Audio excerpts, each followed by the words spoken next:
श्री राम जन्मभूमि के बाद अब क्या होगा? ये अपने आप में एक चमत्कार है। इसका मतलब कुछ ना कुछ भाजपा में चल जरूर रहा है। इसके अलावा एक अद्भुत खबर आ रही है अयोध्या से। उसके बाद यह अंदाजा लगाया जा रहा है श्री राम जन्मभूमि के सवाल पर खबर है कि जटायु जी, जिसको लेकर देश भर में जिसका जवाब वो ऐसा देते हैं कि भारत में। सुबह मैंने जब ट्वीट देखा तो मुझे विश्वास नहीं हुआ, क्योंकि मैंने पिछले 23 साल से।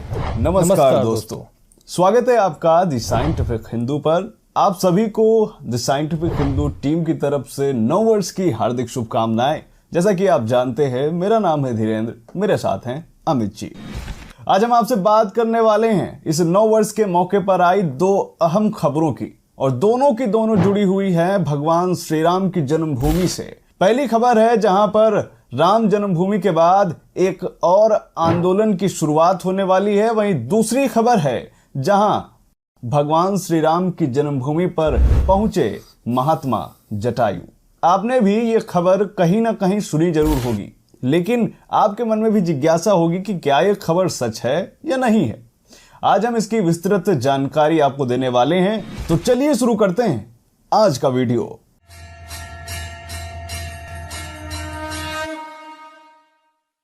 तो चलिए सबसे पहली खबर पर आते हैं, जो कि आई है वृंदावन से, जहां श्री राम जन्मभूमि के सवाल पर श्री केशव प्रसाद मौर्य ने कुछ ऐसा कह दिया जिसने भारत में रह रहे मुस्लिम मौलानाओं को परेशान करके रख दिया। दरअसल ये बात है वृंदावन की, जहां साध्वी ऋतंभरा देवी का जन्मदिन मनाया जा रहा था, और साध्वी ऋतंभरा का यह 60वां जन्मदिन था, जिस पर 3 दिवसीय कार्यक्रम था। यहाँ पर देश के गृह मंत्री अमित शाह जी को भी आना था, लेकिन खराब मौसम के चलते वो नहीं आ पाए। इसी बीच में केशव प्रसाद मौर्य जी से एक सवाल पूछा जाता है, जिसका जवाब वो ऐसा देते हैं कि भारत में एक हलचल शुरू हो जाती है। केशव प्रसाद मौर्य उत्तर प्रदेश के डिप्टी सीएम हैं।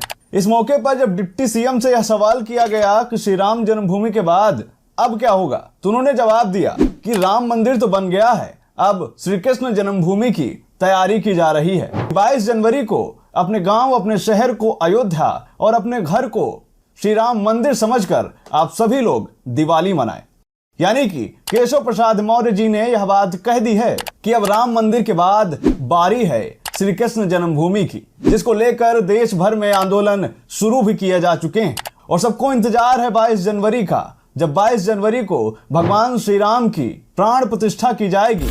उसके बाद यह अंदाजा लगाया जा रहा है कि श्री कृष्ण जन्मभूमि की मुक्ति की तैयारियां भी शुरू हो जाएगी, क्योंकि डिप्टी सीएम केशव प्रसाद मौर्य ने यह कहा है कि श्री कृष्ण मंदिर की तैयारी की जा रही है। इसका मतलब कुछ ना कुछ भाजपा में इस मुद्दे को लेकर चल जरूर रहा है, और उम्मीद है कि 2024 के चुनाव में यह बात जनता के सामने रखी भी जाएगी।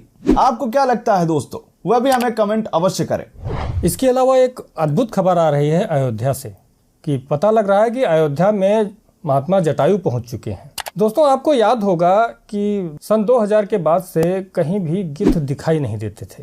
ये तो है। और अचानक 23 सालों बाद अयोध्या नगरी में गिद्धों का झुंड पहुंच गया है। लोग कह रहे हैं कि ये साक्षात जटायु हैं, जो भगवान श्री राम के मंदिर की प्राण प्रतिष्ठा में शामिल होने के लिए आए हैं। दोस्तों, अयोध्या से जटायु जी के प्रवेश की यह खबर जैसे ही लोगों को मिली, यह ट्विटर पर वायरल हो गई।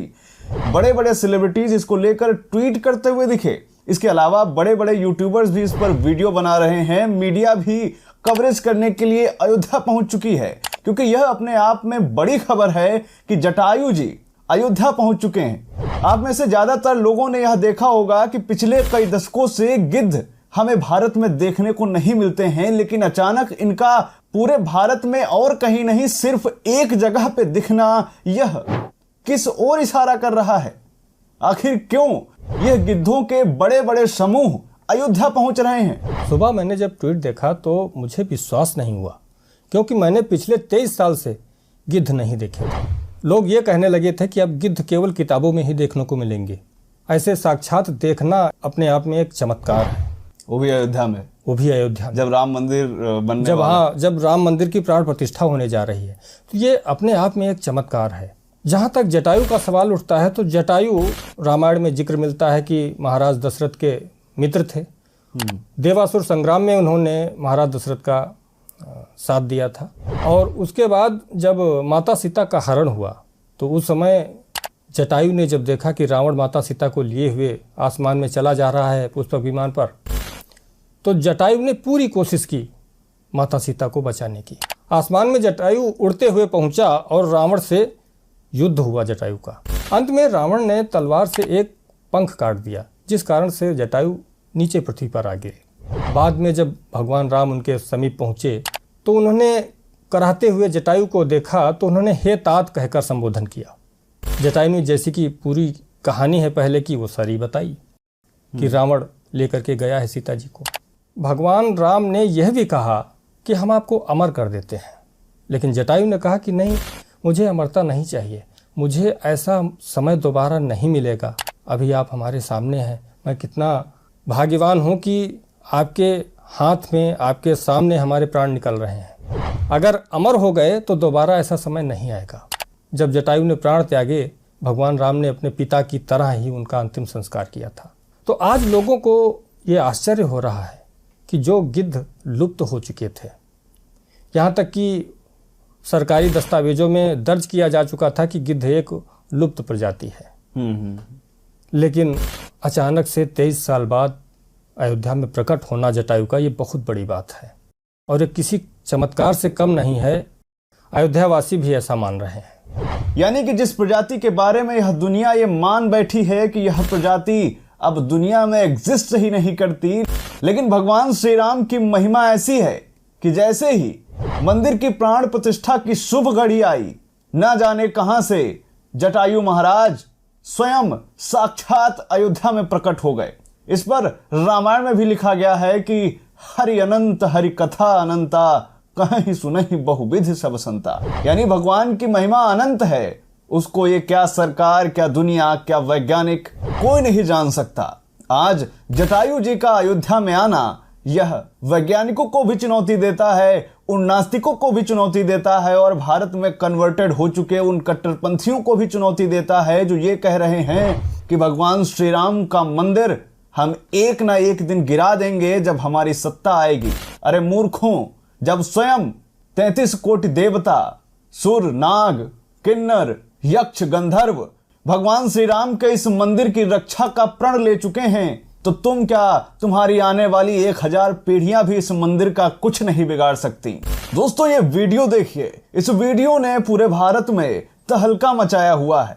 न सिर्फ भगवान श्री राम को मानने वालों में, बल्कि जो भगवान श्री राम को गाली भी देते हैं वह भी मजबूर हो गए हैं भगवान श्री राम की महिमा मानने को।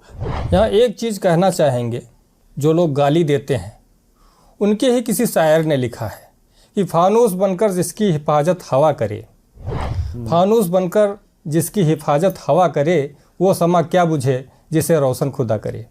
सही बात है। तो जब प्रकृति खुद आ रही है भगवान श्री राम की प्राण प्रतिष्ठा में, कुदरत के नए नए चमत्कार हो रहे हैं, ऐसे मंदिर को गिराने वालों को एक बार सोचना चाहिए कि क्या वो कभी गिरा पाएंगे। हमें तो लगता है कि बड़े से बड़े आतताई जिस प्रकार से नष्ट हो गए, उसी प्रकार से एक दिन वो भी नष्ट हो जाएंगे। सही बात है, हो भी रहे हैं। पूरी दुनिया में बदनामी हो रही है एक समाज की। तो दोस्तों, ये था आज का वीडियो जिसमें हमने आपको बताई 2 खबरें। पहली, डिप्टी सीएम केशव प्रसाद मौर्य ने क्या कहा, और दूसरी खबर जिसने वैज्ञानिकों, सरकार और नास्तिकों सबको हिला कर रखा है, जो कि आई है अयोध्या से।